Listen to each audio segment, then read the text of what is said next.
How's it going, everyone? My name is Dylan Walker with Yahoo Esports. I've got Phil here, the manager of EG. Right now, we are watching Fnatic versus Team Liquid. I want to ask you some questions. So how long have you been with EG? Yeah, so I've been managing with Evil Geniuses since a couple months before TI5. I came on to help Charlie and eventually take over once he was done, and I've been with them ever since through TI5 and now up through this run. Very cool. So can you tell me kind of what your role is as a manager? Yeah, so managing on an esports team, especially in Dota, is you wear a lot of hats.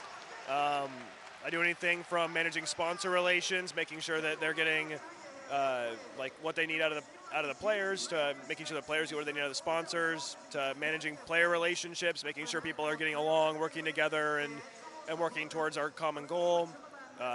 Handling roster changes, player salary contracts, to buying food and getting Starbucks every day. So it kind of runs the gambit. It's whatever whatever the team needs that day is kind of the mantra. So.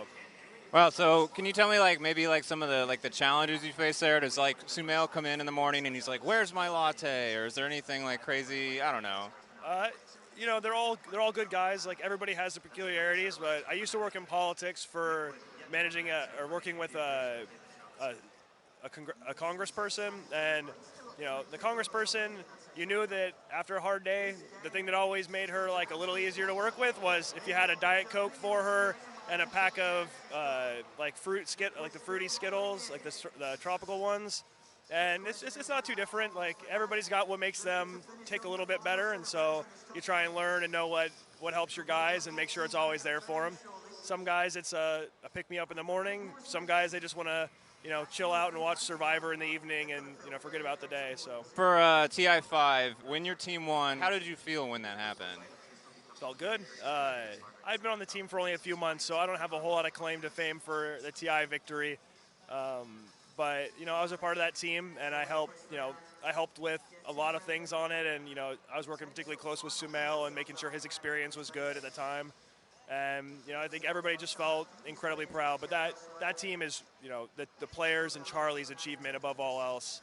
They really did that throughout the year and through their own roster shuffles and turnover. So this year it's the last little bit's been a little bit more of me and the guys. So I'm hopeful we can hoist that Aegis again, and I can get a feel a little closer to what Charlie felt last year. They've been doing really well at this tournament. They're still in the winners bracket, and I want to ask your feelings on that insane game between them and eHome last night, game one. Yeah, I mean it was wild. We got back after and we went out to dinner, and we got done at dinner at midnight. We all stayed up and watched the whole series again because even for them, everybody knew that was a special game, that first one. I think they said it was the first comeback against Ancients at a TI ever, and there's only been a handful of those kinds of games in Dota ever. So it was something remarkable, and I'm really proud of my guys for doing it because it's not it's like playing hockey. You pull the goalie and you're trying to force them into punching in the face so you get a power play or something. But yeah, it was just it was elation yesterday, but it's back to work today. The guys right now are prepping for Wings, and we got to get ready because they're a great team. So I know that the team boot camps with each other. I want to know what was the practice headed into TI6? What was the routine, the schedule like? Sure. So we're a pretty consistent team in how we prepare. We have a team house in Alameda. One of our sponsors, Comcast, they provide fiber internet for us there, and we have a really nice setup. So we basically get together at the house. We do usually 2 best of 3s a day with other teams, try and rotate through all the other major top competitions so we can just get a feel for what we think is strong, how it plays against what other folks think is strong right now. And you kind of have this sort of underground meta that kind of rotates through before any fans get to see it. And after you scrim for the day, you kind of break down what went wrong, what went well, what we want to try tomorrow, and you just sort of keep iterating and try to make progress. It can be a real struggle and a grind. You spend 2+ weeks doing something like that without a competition, and you start to go a little stir crazy because you don't know what you're learning anymore if you've already learned everything. And so it's a trying time, doing that sort of thing. You're eating the same food over and over. You only got so many places you can bring it in from, but It's got to be strange discovering like a meta when there's really nothing to measure it against. You feel like that's kind of like you find your own thing and what works, but you don't know what everyone else is preparing, so you don't know if it's going to work. Yeah, there's a really weird thing in Dota with scrims in particular because there's a few like well-known notions. One is that teams don't try as hard in scrims. You know, my team included. You know, some days you don't wake up as motivated and there's not money on the line. Uh, so you always wonder, is the other team trying hard? You wonder, is the team playing their best stuff today, or are they trying something like a theory craft or something new? And they're wondering that about you too. They're like, is this what they're actually playing, or are they just like testing some random concept somebody had? So every day, that's why scrims are such a grind, because every day you're questioning like, how much are we getting out of this? And you know, you think like you might have something really good because you ran it a few times, but you ran it against somebody you ran it against a team that you thought was strong, but maybe they were like OG who like fell out early, and actually, you know, they weren't running the best stuff.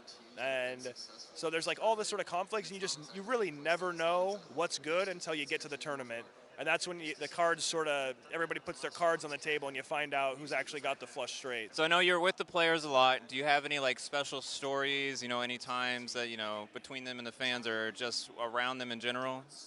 Yeah, I mean, you kind of live with these guys 24/7, and I mean, I think some things people don't really know, because Sumail, when he came on the scene, he was sort of this quiet kid, and the only times he really talked, he was either flaming somebody in a pub or saying, he deserved to win DAC, and I think he comes across as like this sort of bad boy, like cocky guy, but really he's like the most mellow, like down to earth kid, and he just wants to like enjoy life and have a good time, and he also really loves singing. So a lot of times we'll be playing pubs together, like playing pubs in the room after practice, and Sumail will have his headphones on, and right now he's really into he's sort of phased into pop music, and he's on Justin Bieber a lot, or Zayn, the guy from One Direction, I guess. He'll just sing their songs like at the top of his lungs. And Fear, who's 28 and has put up with a lot of in his day, he's just like this old man sitting on the other side, just like, shut up, shut up, shut up, and they just like go at each other. But they have a real they're sort of personalities that people see, like kind of like stone face for both of them. They're actually just a couple of goons that just like mess with each other all the time, and it's a lot of fun. Like it's a fun team. We don't usually show it to the cameras. All right. Well, I want to wish you the best of luck on the repeat. Do it for USA. For everybody else, this is Yahoo Esports.